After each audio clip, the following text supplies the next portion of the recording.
Bien, colegas, entonces, dado el tiempo de espera, vamos a iniciar con nuestra sesión del día de hoy, sesión número 5, ¿de acuerdo? Entonces, tenemos presente acá a la maestra Nélida, a la maestra Mariluz. La dinámica, colegas, de este compartir académico va a tener la siguiente característica. Va a haber momentos en que se necesita la participación de ustedes, ya sea respondiendo a la pregunta o también argumentando o también compartiendo su experiencia, ¿de acuerdo? Entonces, de esa manera vamos a llevar a cabo esta sesión. Voy a compartir la pantalla y ustedes me confirman, por favor, si se comparte o no.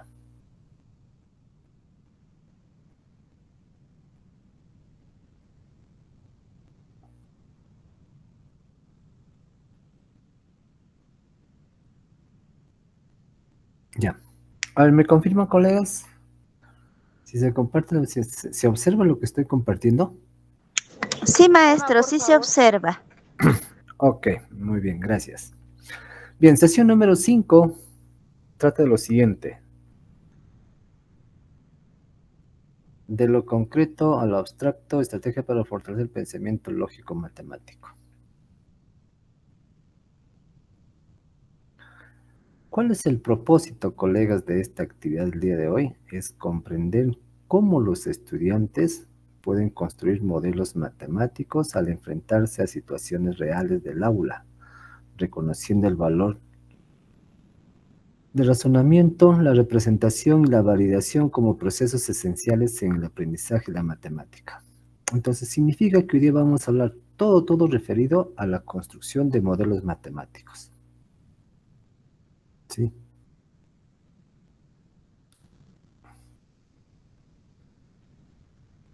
Pero, ¿cómo se hace la construcción de modelos matemáticos? Y justamente vamos a partir de algunos casos reales, ¿no? De la práctica diaria que tenemos nosotros. Y también vamos a ver los argumentos, ¿no? Y las teorías que sustentan. ¿De acuerdo? Bien, entonces seguimos.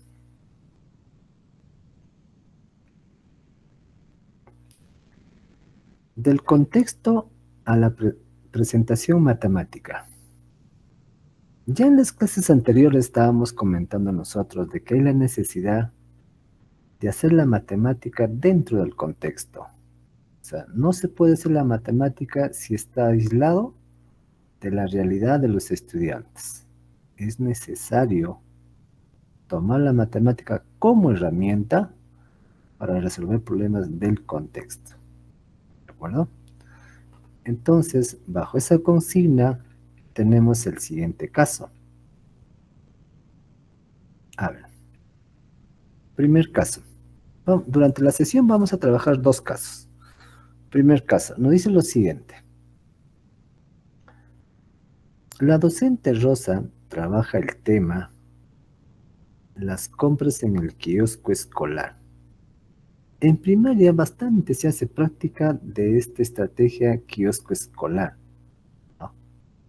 Les dice a sus estudiantes, mira colegas, ¿eh? A lo mejor puede ser nuestro caso, ¿sí o no? Un jugo cuesta 3 soles y una empanada 4 soles. Si tú tienes 10 soles, ¿qué combinaciones de productos podrías comprar? Dice. Los niños, frente a esta pregunta, comienzan a dar sus distintas respuestas. Algunos van a sumar precios, otros van a restar desde el total. Algunos dicen, compro 2 jugos y una empanada. Otros, compro 3 empanadas y no me alcanza para el jugo. La docente observa la diversidad de estrategias en relación de la participación de los estudiantes. Pero la consigna es esta, mira. Un jugo cuesta 3 soles y una empanada 4 soles. Si se tiene 10 soles, ¿qué combinaciones se pueden comprar? como ustedes verán, tenemos varias posibles respuestas. Si tenemos 10 estudiantes, vamos a tener promedio de 10 respuestas, ¿sí o no? Una forma distinta de ver esta situación. Obviamente por parte de los estudiantes, ¿no? Entonces, por aquí. 3 preguntas. Libres, ¿ah?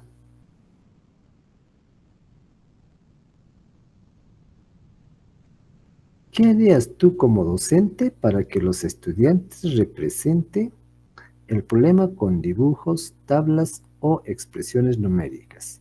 Esa es una pregunta. ¿Esta situación puede considerarse un problema real o solo un ejercicio contextualizado? ¿Por qué? Y la tercera pregunta, ¿qué procesos del pensamiento lógico-matemático están implicados en la resolución de esta situación? Bien, vamos con la primera pregunta, ¿no? ¿Qué cosa haríamos nosotros como profesor para que nuestros estudiantes representen este problema? Dibujos, tablas o expresiones numéricas. Otra, ¿esta situación es un problema real o es un ejercicio contextualizado? Otra pregunta, ¿qué procesos del pensamiento lógico-matemático están implicados en la resolución de esta situación? Y vamos a ver, colegas, nuestras posibles respuestas. Vamos a ver.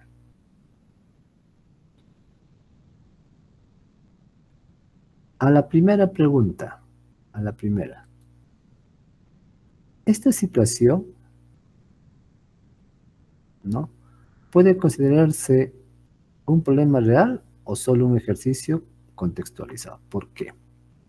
La situación planteada del kiosco escolar, puede considerarse como un problema real y no solo un ejercicio contextualizado, porque surge de un contexto significativo para que los estudiantes planteen una incertidumbre genuina y requiere de razonamiento para ser resuelta.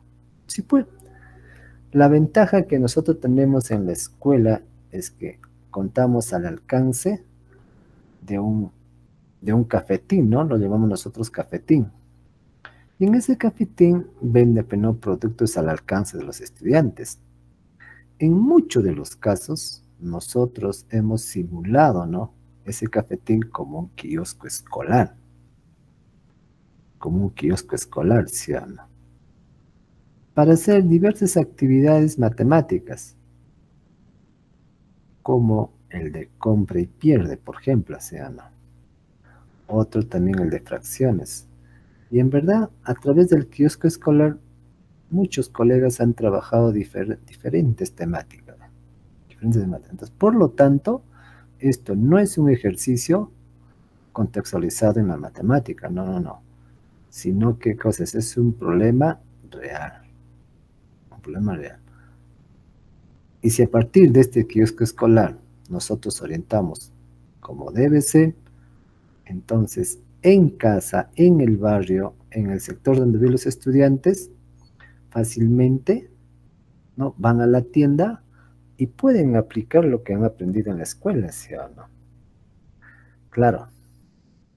Entonces, un ejercicio contextualizado se limita a aplicar una operación conocida, ¿no?, dentro del entorno cotidiano. Por ejemplo, 3 soles más 4 soles, ¿cuánto es?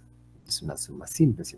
En cambio, colegas, un problema real obliga al estudiante a decidir qué operaciones son pertinentes, explorar estrategias y justificar sus respuestas, es decir, construir un modelo mental de la situación. O sea, colegas, si nosotros trabajamos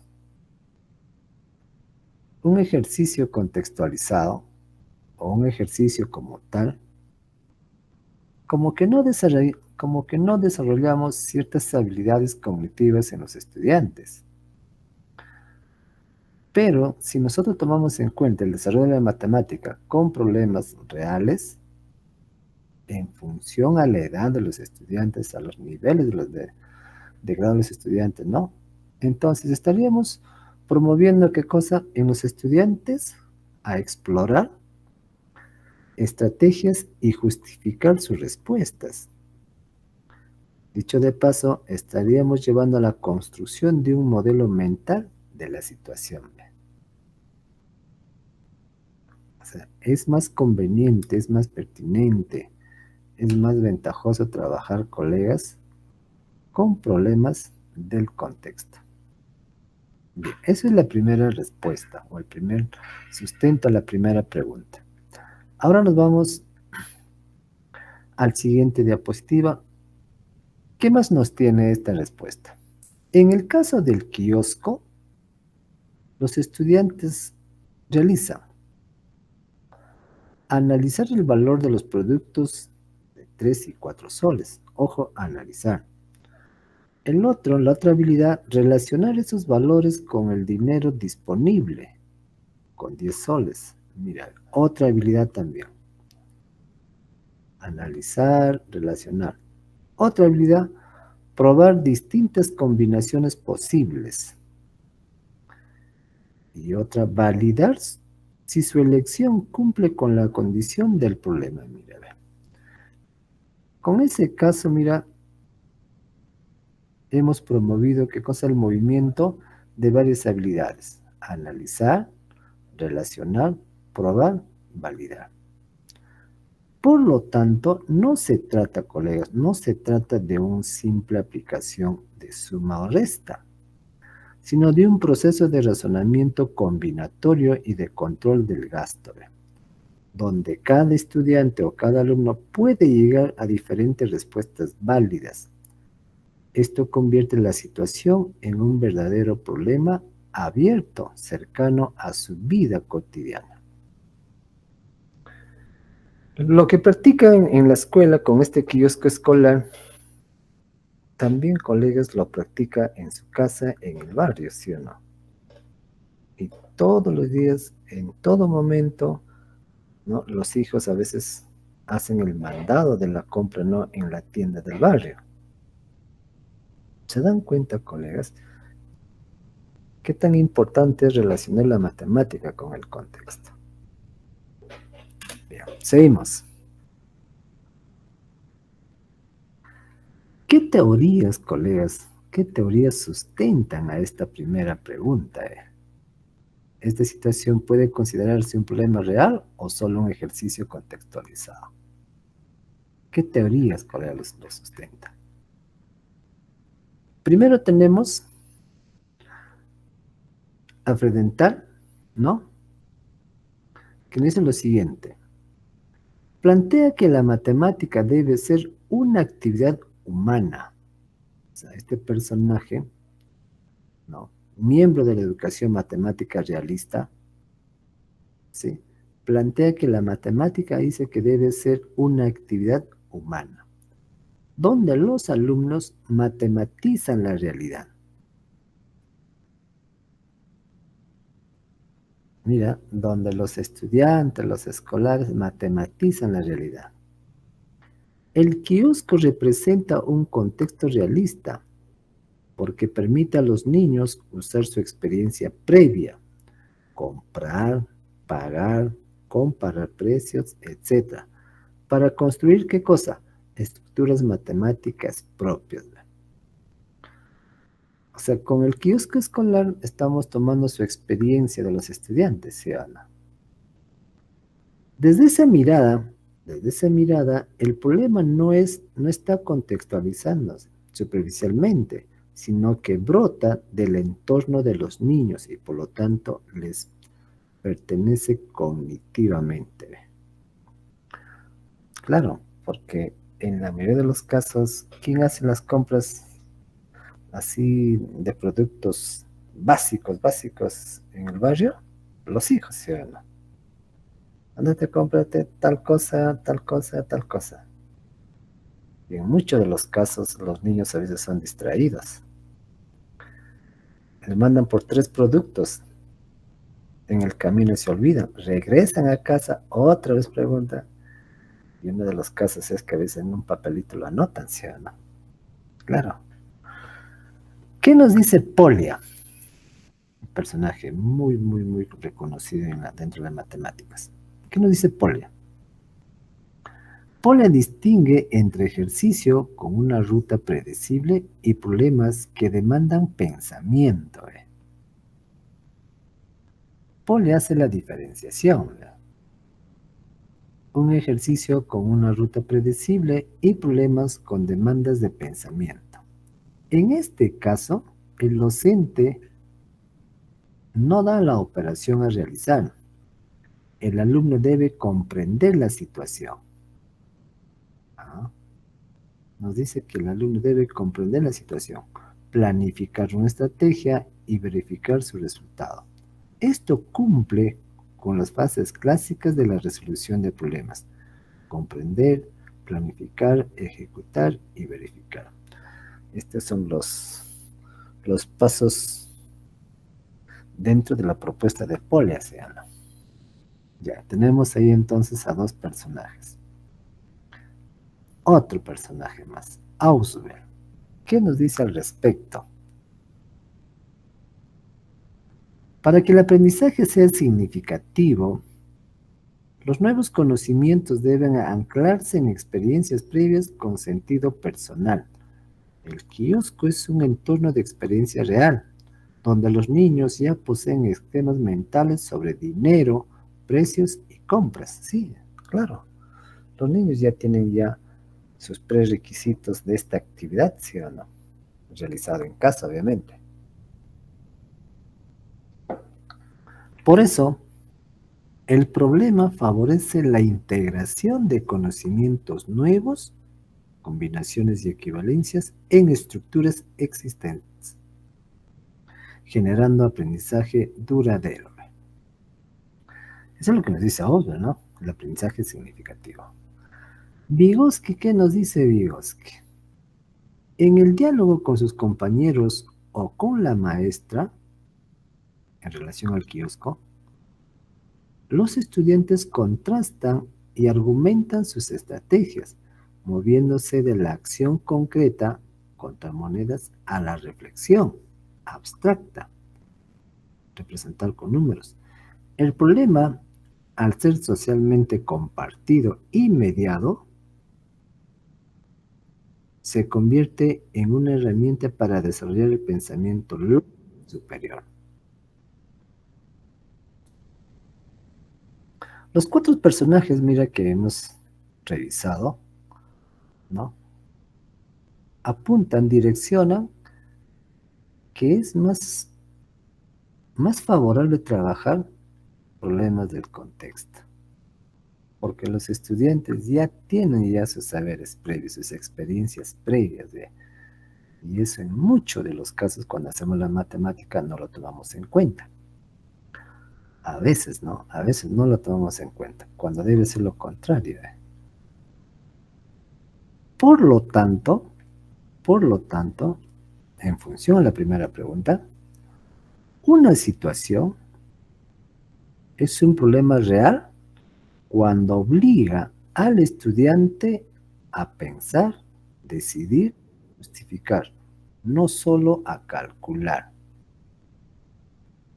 En el kiosco, los niños deben traducir una experiencia vivida, comprar con dinero limitado, a un modelo matemático.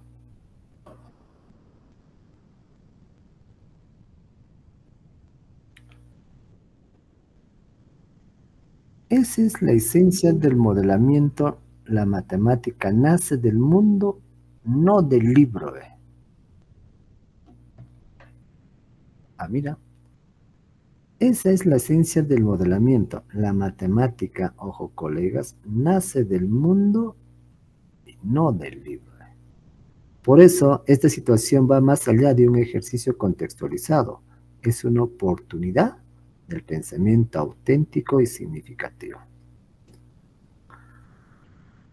A ver, por aquí me parece que tenemos llamadas, creo,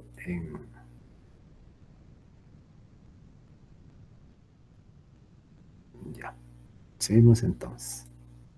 Bien, hasta aquí. A ver, ¿Algún argumento de las maestras? ¿Cómo vamos?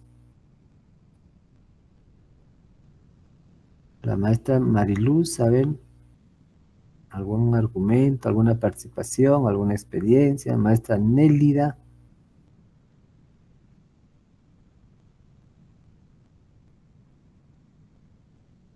¿Aló?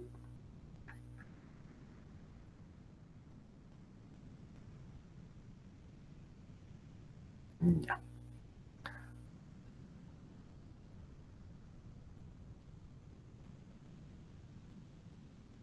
Correcto. Entonces, continuamos. La segunda pregunta.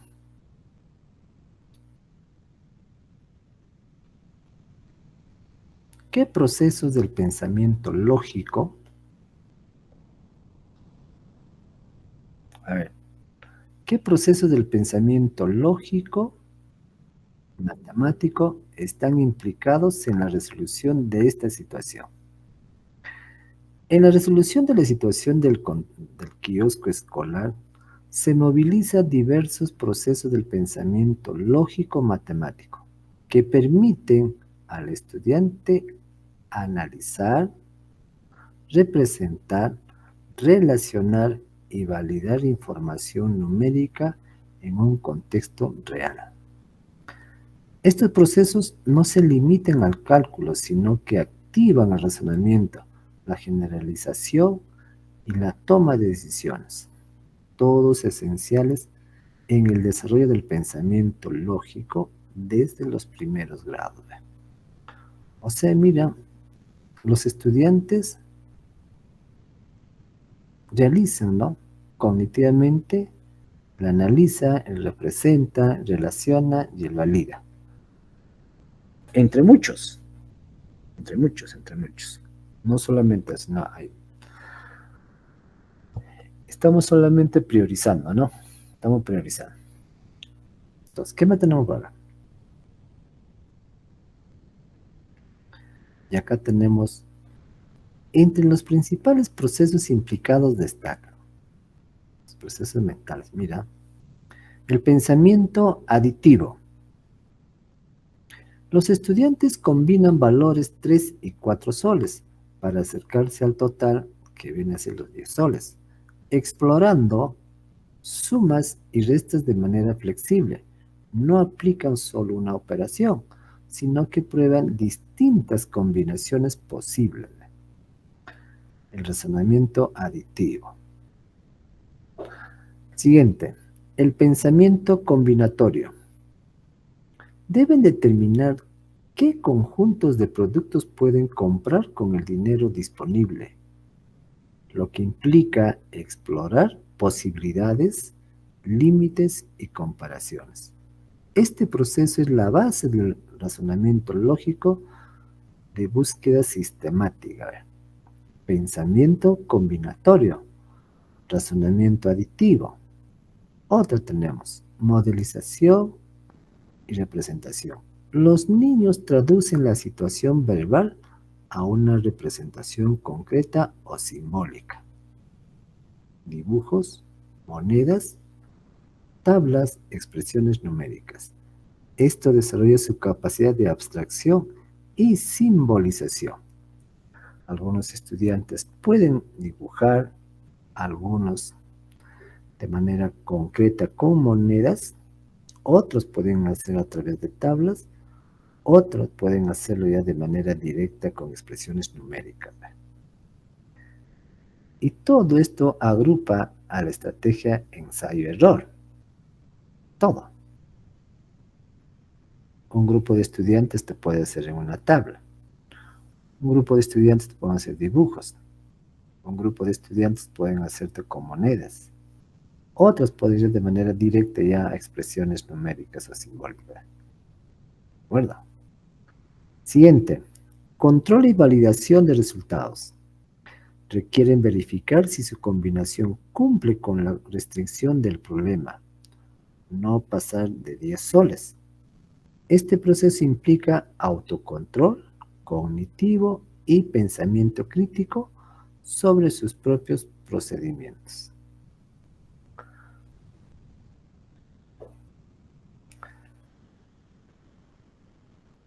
Seguimos entonces. Ante esta pregunta, ¿qué procesos del pensamiento lógico-matemático están implicados en la resolución de esta situación? ¿De cuál? Del kiosco, colegas, del kiosco. Tenemos como procesos principales razonamiento aditivo, pensamiento combinatorio, modelización y representación, control y validación de resultados. Pero ¿qué teorías sustentan? ¿Qué teorías lo sustentan? Tenemos acá a Piaget, la teoría del desarrollo cognitivo. El niño de 7 a 8 años, etapa de operaciones concretas, ya puede coordinar dos o más variables de manera lógica, como precio y cantidad. En este problema, establece relaciones reversibles, sumar y restar, y conserva la equivalencia, lo que demuestra un razonamiento operativo. El pensamiento lógico surge de la acción coordinada, interiorizada y reversible. Eso lo dice Piaget. Bernoud, ¿qué nos dice Bernoud? Nos habla de la teoría de los campos conceptuales. Esta situación, estamos hablando del kiosco, pertenece al campo aditivo, en el cual los estudiantes movilizan esquemas de composición y descomposición de cantidades. El concepto de situación aditiva con restricción de total permite que los estudiantes organicen y generalicen relaciones entre cantidades, formando estructuras mentales duraderas. Eso nos dice Bernoud en su teoría de los campos conceptuales. Ahora vamos a ver a Duval. ¿Qué nos dice Duval? Duval, dentro de su teoría de los registros de representación semiótica, el estudiante pasa del registro verbal, cubo cuesta 3 soles, al icono, dibujos o monedas y finalmente a lo simbólico. Duval. Y esto es nosotros lo que hacemos en la práctica matemática, ¿sí o no? Si ustedes se han dado cuenta, en la mayoría de los casos utilizamos esta teoría de Duval, la mayoría. El cambio entre registros no es automático, requiere de comprensión. La capacidad de convertir y coordinar registros es un indicador del desarrollo del pensamiento matemático.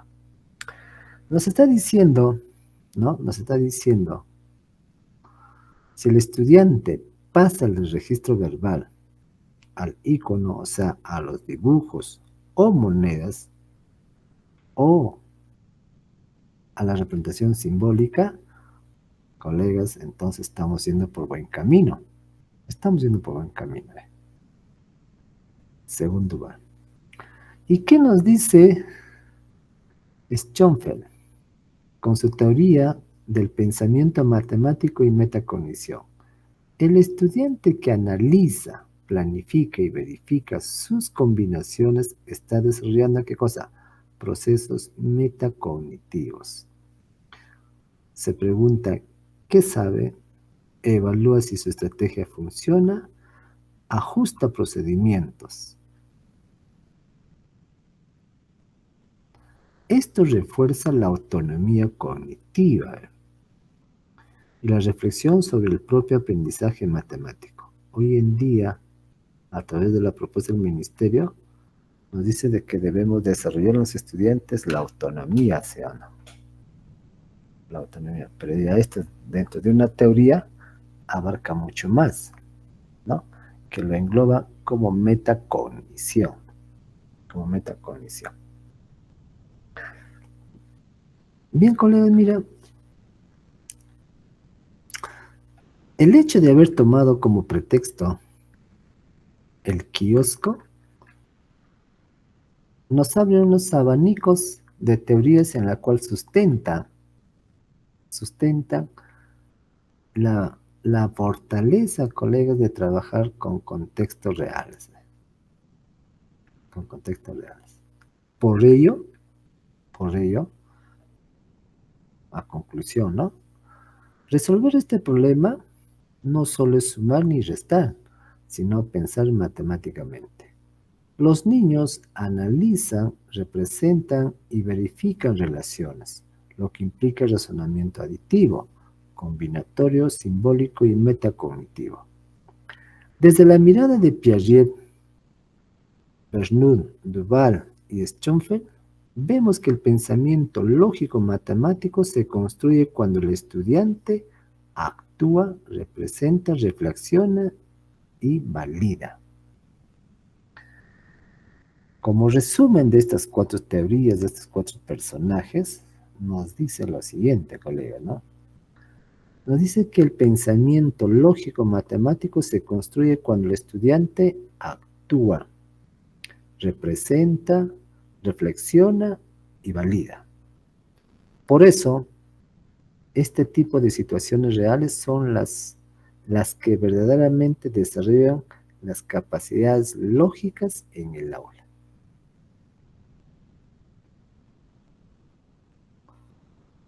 Interesante, ¿sí o no, colegas? Bien, ahora sí. Vamos por acá. La maestra Mariluz, ¿me escucha? Aló, maestra Mariluz. La maestra Nélida. Sí, profesor, buenas noches. Buenas noches.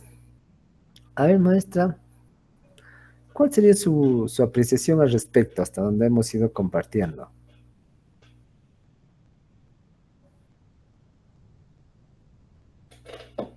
En esto de la representación, sí se hace, profesor, los niños con las cosas que hay en la comunidad, ellos lo utilizan, lo manipulan, profesor, y también con los materiales que nos da el ministerio. Como dice ahí, por ejemplo, yo tengo unas monedas, he hecho unas grandes, las he impreso, monedas grandes para que ellos puedan representar también con el dinero, ¿no? Y también siempre las regletas, hay chapas de maíces que tengo ahí para que puedan ellos utilizar, profesor, y como dice como usted está diciendo, posteriormente ya agarran y hacen lo simbólico, profesor. Claro, claro, ¿no? Entonces, maestra, eso implica, mire, eso implica revertir nuestra práctica pedagógica o sea, de nosotros mismos, ¿sí o no? Si hablamos de matemática, tenemos que reorientar el proceso de enseñanza-aprendizaje con contextos y situaciones o situaciones reales dentro del contexto. Ya no haya la matemática pura como se hacía anteriormente, sino que la matemática nos debe servir como una herramienta para resolver situaciones del contexto que le interesa al estudiante. Eso debe ser la mirada, colega, la práctica de hoy en día. Más allá de que pueda haber controversias de muchos colegas, de muchos padres de familia, que sí es lo correcto también, pero cognitivamente nosotros vemos cuál es la ventaja, colegas, de trabajar situaciones del contexto, ¿sí o no? A Claro, diferencia. profesor. En algunas partes, profesor, disculpe, hay Sí, padres de familia que cuando se les entrega a los estudiantes un dibujos, los padres dicen, no, que hay mucho dibujo, pero con el dibujo es lo que yo veo que ellos aprenden, ¿no? Por ejemplo, yo saco para que puedan sumar, no tengo un niño que no puede leer todavía, y lo suma con las claves, ¿no? Con los colores que debe ser. Si sale el 7 es el rojo. Entonces, con eso, de esa manera, y con los cubitos de la unidad, con eso es lo que hacen, ¿no? Y hay padres de familia que se quejan, ¿no? Que mucho dibujo les hace la profesora. Entonces, por veces, ellos a su manera, ellos lo compran su tabla de multiplicar Y eso quieren que aprendan los niños desde pequeñitos. Por ejemplo, tengo niños de Paranoí y hay madres de familia que le compran su abecedario, le compran su tabla de multiplicar, de sumar, y así quiere que, no quiere que muchas veces que tenga dibujo, ¿no? Y ellos nos contradicen más que nada por veces, profesor. Ah, sí, sí, sí. Pero bueno, nosotros somos los especialistas de la educación y sabemos lo que hacemos, ¿no? Claro, sabemos lo que hacemos. Bien, no hay que desmayar en eso, maestra. Bien, seguimos entonces. Vamos con la siguiente pregunta. Mira, mira. ¿Qué harías tú como docente para que los estudiantes representen el problema con dibujos, tablas o expresiones numéricas? Lo más interesante. ¿Qué cosa haríamos nosotros? Vamos por acá. Como docente, dice, el objetivo es guiar a los estudiantes a que construyan su propio modelo del problema. No simplemente darle la solución, sino hay que guiarles, hay que orientarles. Para ello, se puede implementar estrategias didácticas que fomenten la representación múltiple y la reflexión sobre los datos y relaciones del problema. 1. Introducir la representación icónica, dibujos o esquemas. Pedir a los alumnos que dibujen los productos, los jugos en este caso, y empanadas, y el dinero que poseen. Esto ayuda a visualizar cantidades y relaciones, promoviendo el pensamiento concreto y la comprensión situacional. Lo que usted hace, maestra, con los dibujos es correcto. ¿Sí o no? Y eso también, ¿no?, implica, demanda tiempo, demanda creatividad también para nosotros los profesores. Siguiente paso, siguiente estrategia. 2. Organizar, estamos ya en el 2. Organizar la información en tablas o diagramas. Se puede proponer una tabla donde se indiquen las combinaciones posibles de productos y su costo total. Una tabla. Esto desarrolla capacidad de sistematización y razonamiento combinatorio, permitiendo comparar alternativas y validar soluciones. Muy pocos de los docentes, muy poco, practicamos lo que viene a ser la organización en tablas o diagramas. O sea, más directamente nos vamos, en su gran mayoría, y si estoy exagerando, las disculpas de casa a todos los colegas, no. La gran mayoría nos vamos directamente a la solución directa. A la solución directa. Uno de los factores es el tiempo, ¿no? Nosotros argumentamos el tiempo, pero no hay necesidad, pues, de correr con las matemáticas, ¿sí? Siguiente.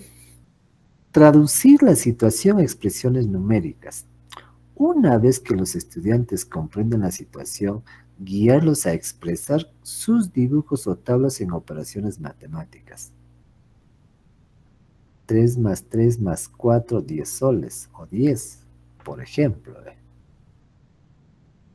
Esto fortalece la transferencia del pensamiento concreto al abstracto. Claro. ¿Cómo ha ido de lo concreto al abstracto? Lo que hemos visto en la clase número 4, ¿no? En la sesión número 4. Elemento clave en la construcción de modelos matemáticos. Y continuamos.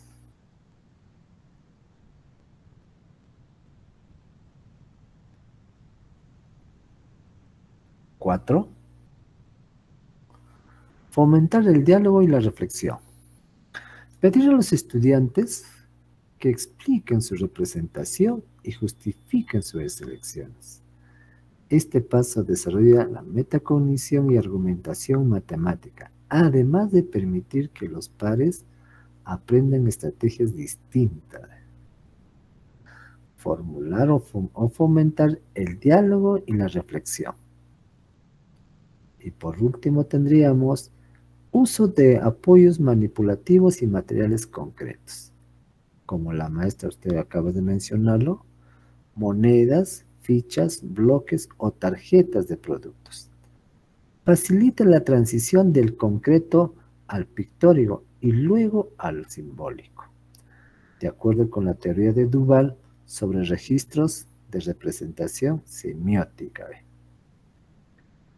Maestro, de repente usted en su práctica pedagógica no tomaba en cuenta qué teoría estaba sustentando lo que acaba de compartirnos. Pero lo que le sustenta esta actividad de usted es sobre la teoría de Duval, sobre los registros de representación semiótica. Y así, mucho de nosotros, colegas, mucho de nosotros, en nuestra práctica diaria, hacemos, colegas, o ponemos en prácticas las teorías. Es una combinación de teorías.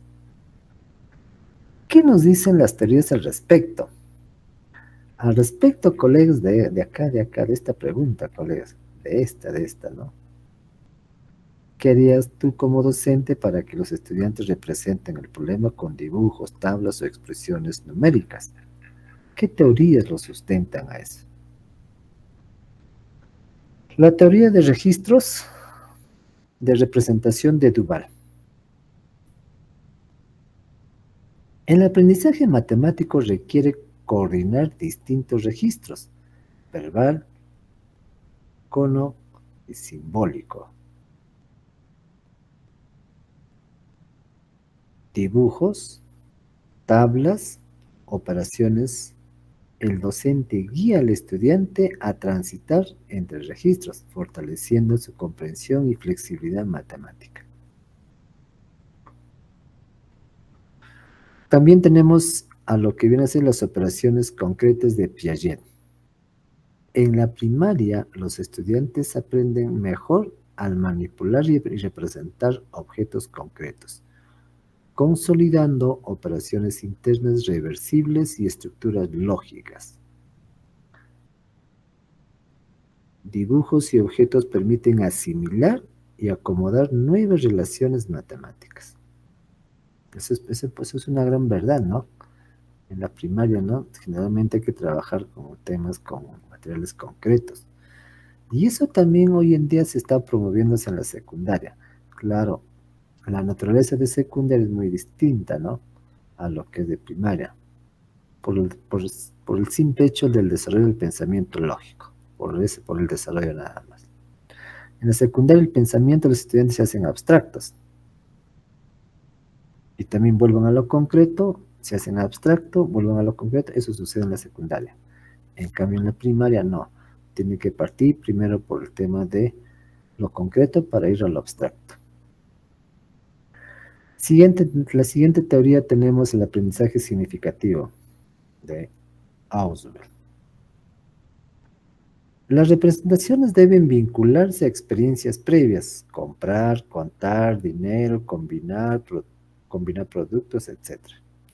Esto asegura que los alumnos integren nuevos conceptos de su esquema existente, no solo memoricen procedimientos. Ausubel. Vygotsky, la zona de desarrollo próximo, el docente actúa como mediador.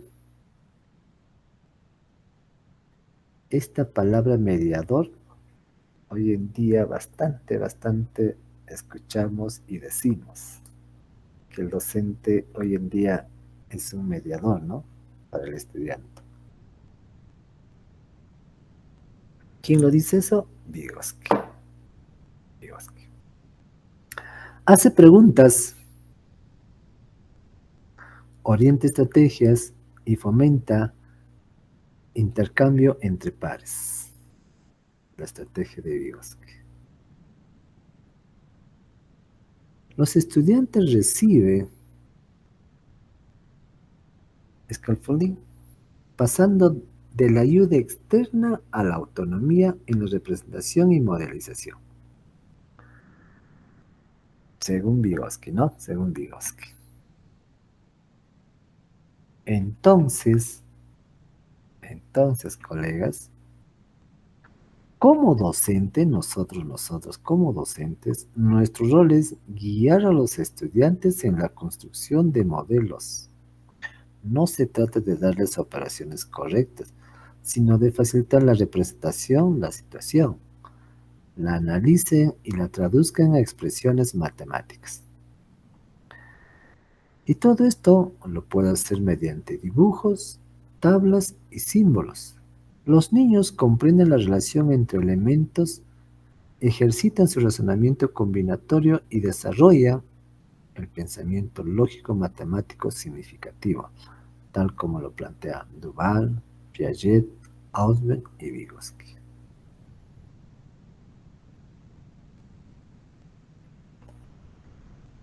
Bien, entonces este es, colegas, mira, solamente lo que viene a ser tomando como una situación el kiosco en relación a quién, a este tema.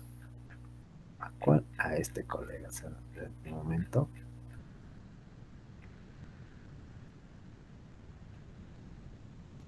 Del contexto a la representación matemática. ¿Cómo llegamos, no? Del contexto a la representación matemática. Bien, seguimos. Vamos por acá.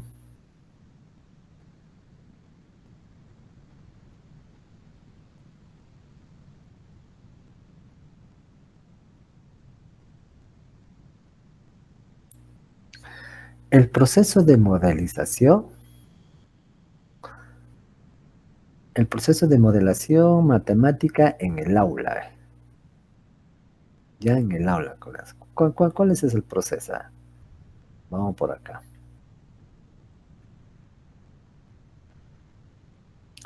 El ciclo de modelación matemática propuesto por Bloom y Borromeo nos dice lo siguiente, que hay 4 etapas. 4. El proceso de modelación. 1. Simplificar y representar la situación en términos matemáticos. 2. Resolver el modelo matemático. 3. Interpretar la solución en el contexto real. Y 4. Validar y comunicar los resultados. Entonces, tenemos nosotros un ciclo, ¿no? Según Bloom y Borromeo. ¿Qué entendemos por modelación matemática? ¿Qué es lo que entendemos? Es un proceso pedagógico y cognitivo. Mira, colega, es un proceso pedagógico y cognitivo. Proceso pedagógico al proceso de enseñanza, ¿no? Y cognitivo al proceso de aprendizaje, ¿no? Mediante el cual los estudiantes construyen un puente entre las situaciones reales y representaciones matemáticas. Este enfoque enfatiza que la matemática no se aprende de manera aislada, sino a través de la interpretación y transformación de contextos del mundo real. Lo que les decía al inicio, la matemática no debe ser ajena al contexto del mundo real. El ciclo propuesto por Bloom y Borromeo nos dice que se articula en 5 fases, cada uno con fundamentación teórica y práctica. Sustentado esto, sustentado. 1. Vamos a ver cada una de estas fases. Cada una de estas. 1. Comprender la situación real. Estamos de acuerdo. Comprender la situación real. ¿De acuerdo? ¿Cuál es el fundamento de la comprensión de la situación real? La teoría de la educación matemática realista, ¿no? Según Prudental, sostiene que la matemática se aprende cuando se matematiza la realidad. Lo sustenta la teoría de la educación matemática realista. ¿Cuál es su aplicación pedagógica? El docente guía a los estudiantes a identificar los datos relevantes, las restricciones y los objetivos del problema. Un ejemplo. En el kiosco escolar, los estudiantes identifican precios, dinero disponible y productos a comprar. Muy práctico, ¿sí o no, colegas? Son cosas, colegas, que nosotros hacemos a diario en nuestra práctica pedagógica. Pero todo eso tiene un sustento, colegas. O sea, no es porque, bueno, se nos sale en el momento y bueno, no, colegas. Todo esto, toda nuestra práctica pedagógica está en función a teoría. Siguiente paso. Simplificar y representar la situación en términos matemáticos. Fundamento. Piaget y Duval nos dice que lo siguiente, señalan que los estudiantes deben de pasar de lo concreto a lo simbólico, simplificando la situación para poder manipularla matemáticamente. De lo concreto a lo simbólico. ¿Cuál es su aplicación pedagógica a nosotros? Los estudiantes deciden qué elementos de la realidad modelarán mediante dibujos, tablas o expresiones numéricas, manteniendo la cesaría del problema. Manteniendo la esencia del problema. En el ejemplo del kiosco que tenemos, representa las combinaciones posibles de productos con monedas, tablas o ecuaciones. Segundo paso. Tercer paso, o tercera fase, tenemos resolver el modelo matemático. Polya nos propone que la resolución del problema implica ¿qué cosa? La comprensión, planificación, ejecución y verificación. Dentro de nuestro campo pedagógico, los estudiantes aplican operaciones y estrategias matemáticas sobre el modelo construido para encontrar soluciones. Y en el kiosco, ¿cuál sería? Calcular cuántas combinaciones de jugos y empanadas pueden comprarse con 10 soles. Sencillo, ¿sí o no, colegas? Vamos con la fase 4. Interpretar la solución en un contexto real.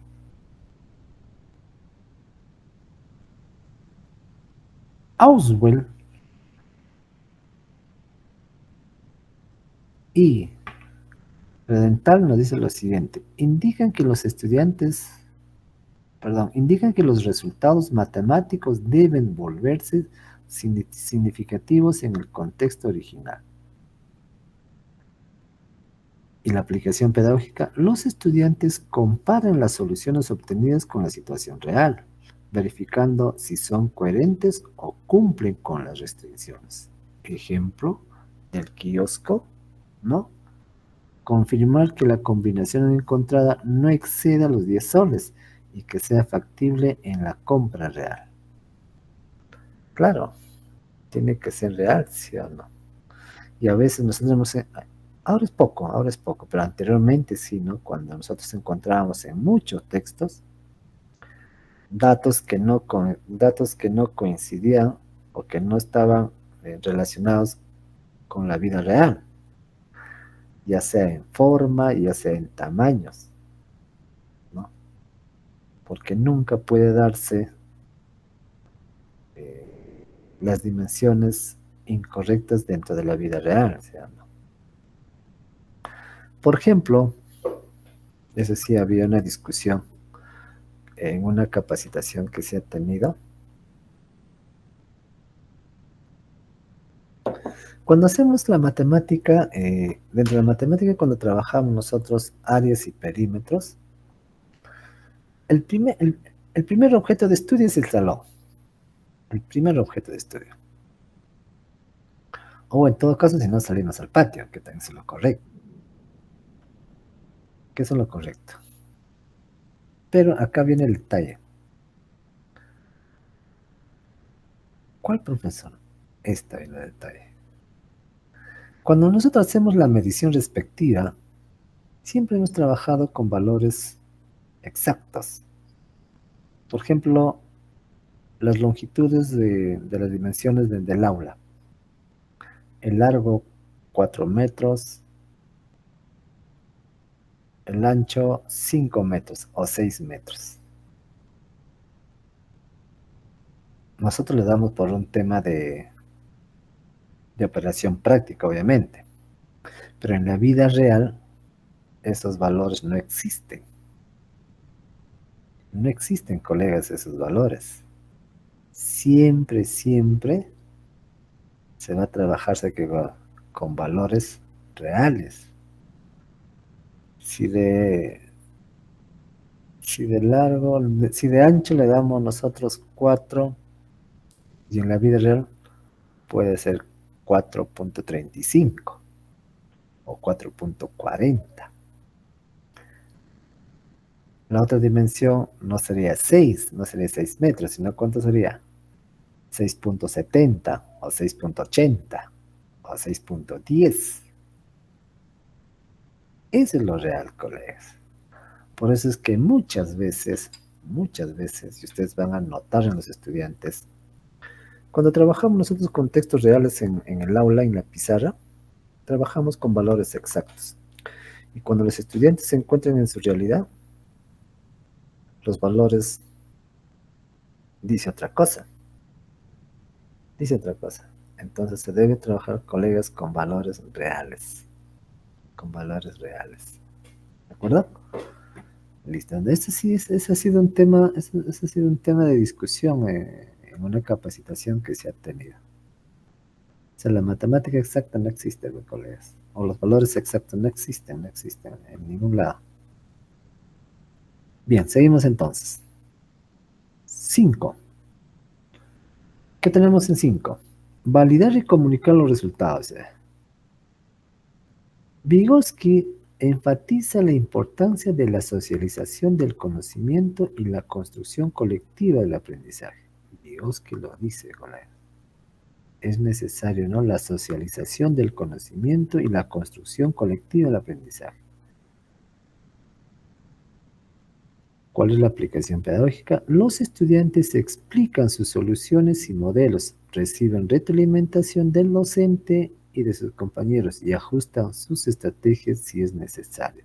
Esto es, colegas, lo que hacemos en el aula, las exposiciones, ¿sí o no?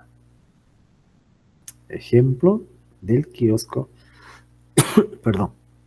Presentar la tabla de combinaciones al grupo y argumentar por qué es correcta o sugerir mejoras. Entonces, esas, colegas, las 5 fases. Y pues bien, nos vamos ahora al siguiente punto: modelos matemáticos en contextos sociales.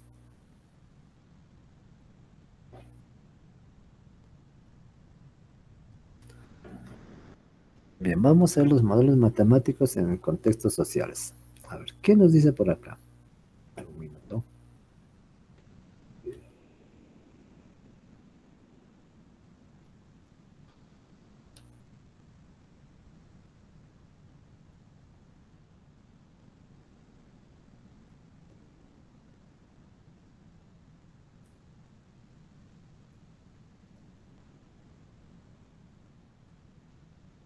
Vamos a ver con un segundo caso. Perdón. Vamos a tomar un caso del 5º grado de primaria. Bien, a ver, vamos. En un colegio se organiza una campaña de recolección de botellas plásticas. Cada aula se propone recolectar la misma cantidad. En la primera semana, 4 aulas logran juntar 320 botellas en total. La docente pregunta: ¿cuántas botellas habrá reunido cada aula si la cantidad es la misma y si la próxima semana duplican la recolección? Ya, vamos a ver. ¿Qué sucede con este caso? A ver, tenemos preguntas. ¿Qué tipo de razonamiento predomina en esta situación? Pregunta. Una segunda pregunta. ¿Cómo podría un estudiante representar o modelar este problema? Y la tercera pregunta es, ¿cómo aprovecharías esta situación para introducir el concepto de proporcionalidad o de multiplicación como relación funcional? ¿Y cuál sería, colegas, nuestras posibles respuestas al respecto?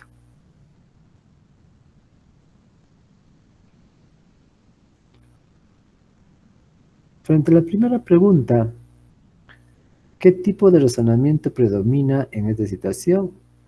Predomina el razonamiento proporcional. Y acá tenemos el campo temático, ¿sí o no? ¿Cómo podría un estudiante representar o modelar el problema? Podría usar unas tablas o diagramas para representar las equivalencias. ¿Cómo aprovecharías esta situación para introducir el concepto de proporcionalidad o de multiplicación como relación funcional? Permite mostrar la relación entre el número de aulas y la cantidad total. Claro, ¿sí o no? Entonces, ahí estaríamos con un tema de proporcionalidad y relación funcional. Mira, si nosotros nos damos cuenta, colegas, este problema tan sencillo, colegas, obviamente para nosotros, ¿no? ¿A dónde nos lleva? A ver, a qué niveles cognitivos nos llevas a los estudiantes? Por ahí vamos a que ya se orienta al razonamiento proporcional, utiliza tablas o diagramas para representar las equivalencias, nos permite mostrar relación entre el número, aulas y la cantidad. ¿Sí pues?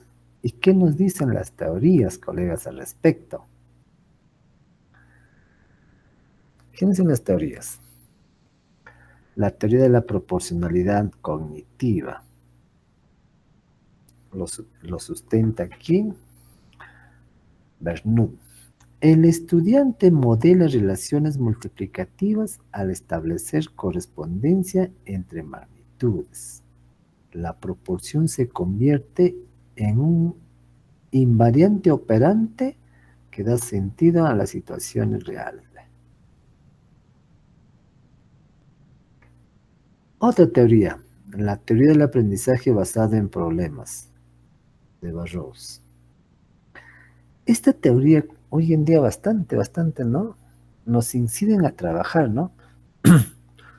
El aprendizaje basado en problemas y en el ABP. ¿Qué dice Burroughs? A ver, al trabajar con una situación auténtica, recolección, ¿no? De botellas, se estimula la exploración, la búsqueda de estrategias y la argumentación. El aprendizaje surge de la necesidad de resolver. Teorías. La siguiente es el enfoque del pensamiento variacional, Minedo 2016. El problema permite analizar cómo cambia una cantidad cuando cambia otra, desarrollando la comprensión de patrones, regularidades y relaciones funcionales. Las tres principales teorías, colegas. ¿Con cuál? Con este problema práctico, con esta. Y muchas veces hemos trabajado este problema, ¿sí o no? Muchas veces. Pero detrás de ese problema, ¿no? Tenemos todas estas teorías, todos estos sustentos, colegas, detrás de ese caso planteado. Por consiguiente,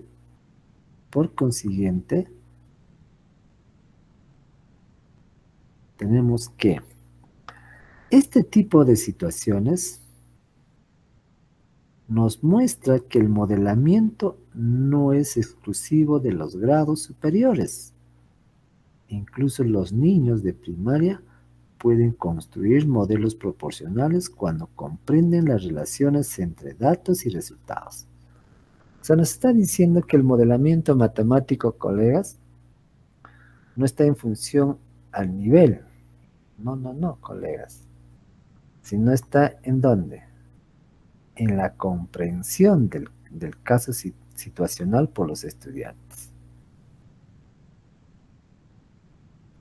No es que solamente en la secundaria o en la primaria, no. En todos los grados, en todas las edades escolar, se da el modelamiento matemático. Pero para el modelamiento matemático, colegas, hay que pasar, colegas, por varios procesos mentales, por varios, que en las primeras exposiciones lo hemos ido compartiendo. Bien, seguimos entonces. Bien. A ver, hasta aquí, colegas, hemos llegado. Si tenemos algún comentario, alguna argumentación, alguna participación o alguna experiencia. A ver, la maestra Mariluz, si nos puede comentar algo al respecto.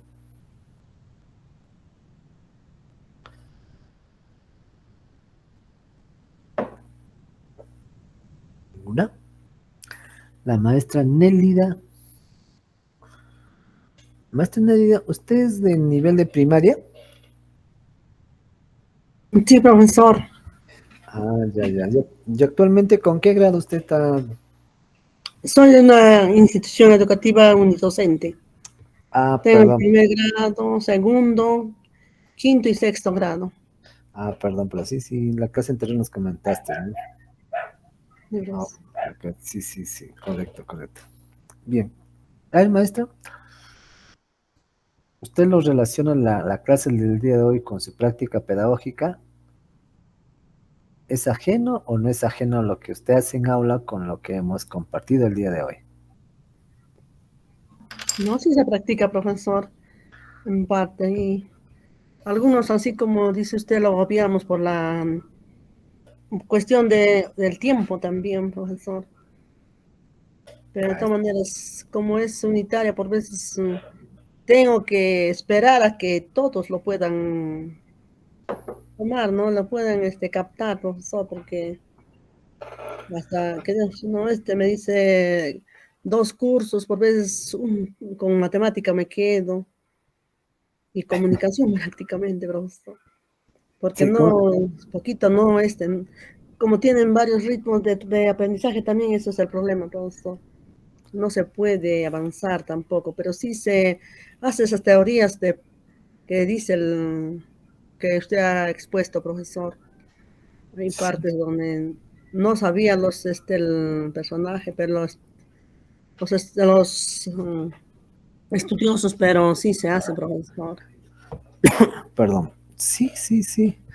En nuestra formación docente, muy poco nos han hablado de esto, muy poco. Y hemos ido ya a ejercer la carrera profesional, ¿no?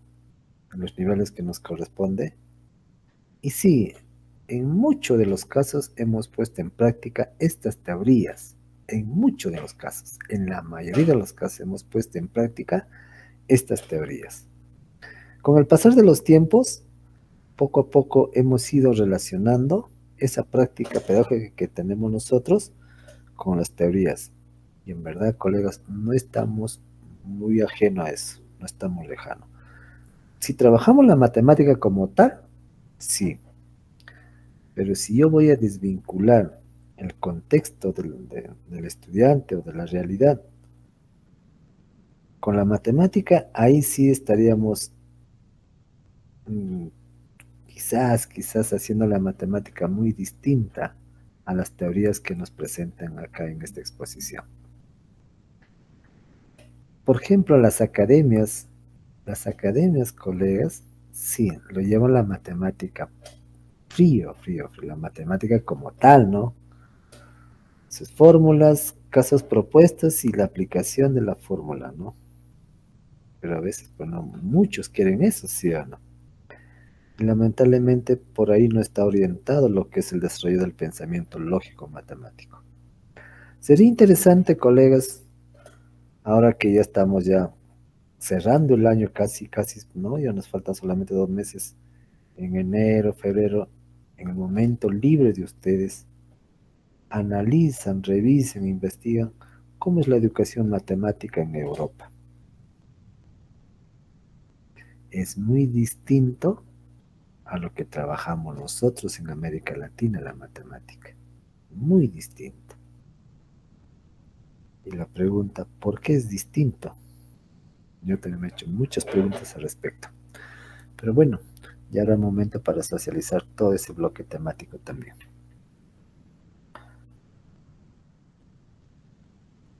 Bien, colegas, mira, de esta manera yo quiero felicitar a la maestra Mariluz, a usted, maestra Nélida, por darse el tiempo y de poder participar en las sesiones programadas por la MIS, ¿sí? Entonces, esperamos que lo que vamos compartiendo cada sábado, que vaya fortaleciendo en su práctica profesional ustedes. Pónganlo en práctica, sigan investigando, síganse superándose, porque no hay otra cosa más que la vocación de docente. Es una vocación muy, muy, muy interesante. Sacrificada, sí, pero a la vez interesante. ¿Ya, maestras? Bien, cierro la sesión, maestras. Un abrazo con ustedes y nos estamos viendo la siguiente semana. Hasta la próxima, colegas. Gracias, profesor, por su Hasta paciencia. luego. Hasta luego, colegas. Hasta luego.